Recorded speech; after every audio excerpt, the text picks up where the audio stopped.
What's up, friends? And welcome to Rogers Reviews. Today we'll be checking out Seis Manos.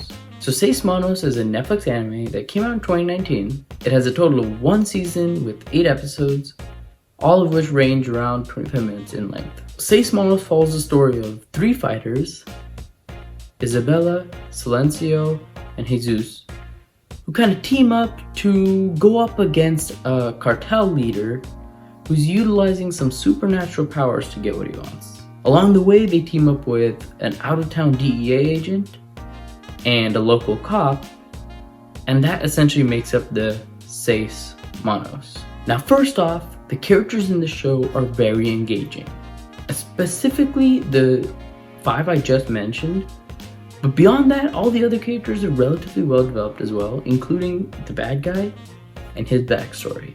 All of these characters each have unique identities and personalities, all of which shine in this anime for sure. Now, each of the 3 characters, Isabella, Silencio, and Jesus, are fantastic in themselves. They each have intricate backgrounds that intertwine, as they all have been students under the same master for quite a while, but also have unique backgrounds that makes them different and makes them unique. And their personalities are what really draw you in. They're all very personable, very lovable, and they have their unique secrets and hidden talents that make them special for who they are. Beyond that, 2 of my favorite characters specifically were the DEA agent and cop. Funny enough, their relationship together is fantastic. They have this really biting and fresh relationship that comes with being a local cop versus an out-of-towner who thinks they know and understand everything in the world. That dynamic creates a lot of clash that is very engaging to watch, and that is playful, and that kind of develops over time and brings them closer together. Now, first off, in terms of animation, this show is fantastic. Now, if you've watched my Tresse review, I highly recommend checking it out. I referenced something in that review where essentially I discussed the idea that Tresse's animation kind of reminded me of Scooby-Doo, and I could say the exact same thing for Seis Manos' animation. It is fluid, really well done, but also it has this familiarity that I can't describe as anything else but Scooby-Doo. If you watch Mystery Incorporated or Scooby-Doo Where Are You, you're gonna recognize kind of the art style and the aesthetic to this show. And for me, that really drew me in further because I'm a huge fan of Scooby-Doo. But even if you're not, the animation is very crisp and clear and fluid, so it'll keep you hooked. The show also does a fantastic job of including spiritual references and blending the spirit world and the real world.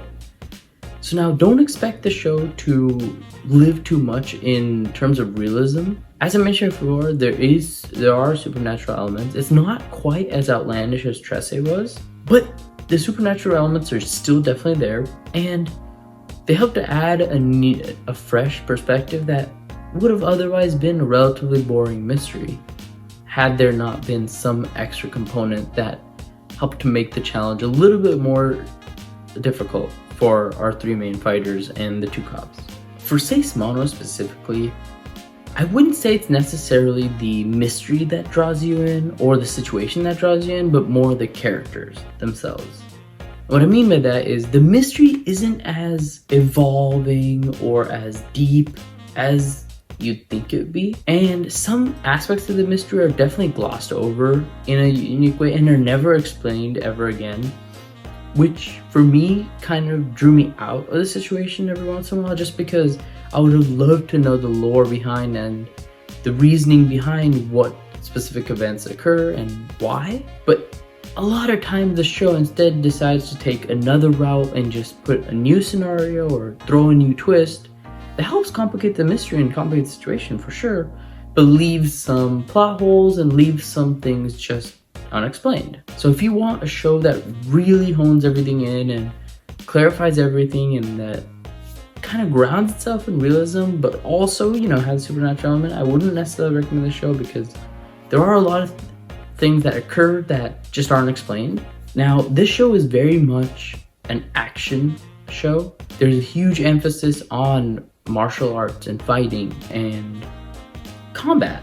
So expect a lot of action. Every episode will have at least one or two action scenes, and there's a huge focus on action specifically, more than mystery solving or more than, investigation.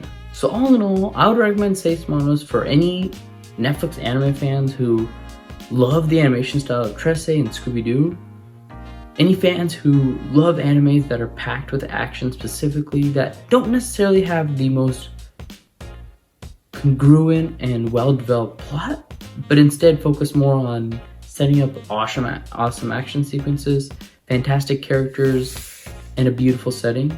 Also, if you're fans of shows that blend real-life situations with a little bit of supernatural elements to create for a relatively engaging plotline, then I recommend Seis Manos. I give this show a 3 out of 4, as in worth checking out if you have the time. Again, like I mentioned before, barring a couple of plot holes and barring a little bit of unexplained situations, the show does a really good job of building this world and giving you very engaging and lovable characters that you're going to love watching. So let me know in the comments below if you have checked out Seis Manos, what you thought about it, if you liked it or not. Also, let me know in the comment section below if you do think that Seis Manos and Trece are similar to Scooby-Doo in terms of animation style, or if you think I'm kind of tripping with that. But now we'll be moving on to the Parents Guide, where I'll describe a little bit about what's in this show so that you can make a decision for yourself as to whether to show it to younger audiences, and so on and so forth. So starting off with violence, I would give this show a 4.5 out of 5. There is a lot of violence. Now this show is rated TV MA, primarily for violence. So as I mentioned before, every episode has at least 2 or more action sequences. There is a lot of blood.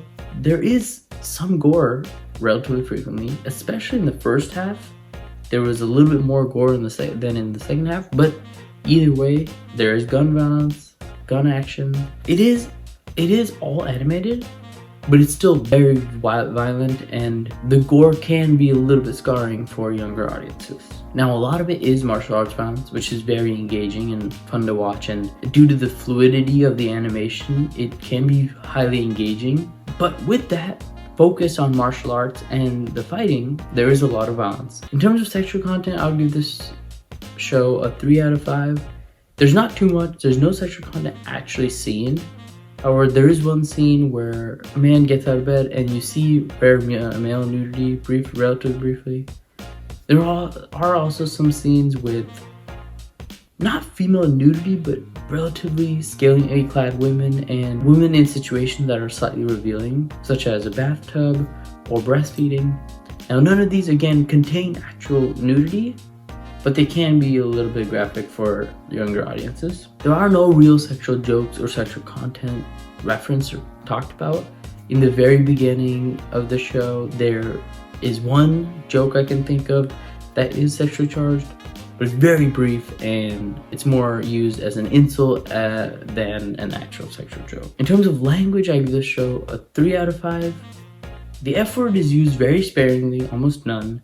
However, the S word, the D word, and the B word is used very frequently, as well as Spanish swears. So there is a good amount of language baked into the show, and I think other than the violence, that's really what helps to give the show the TVMA rating that it got. In addition to that, there is heavy drug use in this show. Due to the nature of the cartel, a lot of the plot is centered around cocaine and the proliferation of cocaine. But beyond that, there is mushroom use. It is for spiritual reasons and is relatively explained. However, it still can be kind of graphic for younger viewers. So all in all, I do not recommend Seis Manos for younger audiences. Even though it is an animated show, I think it's definitely an adult animated show and is best watched by adults for sure. Definitely for the gore and violence, as there is a lot of it, but also for some of the heavier themes and darker topics such as drug use, and for the heavy language. So all in all, let me know in the comments below, like I mentioned before, if you have checked out Seis Manos and what you thought. Until next time, catch y'all later.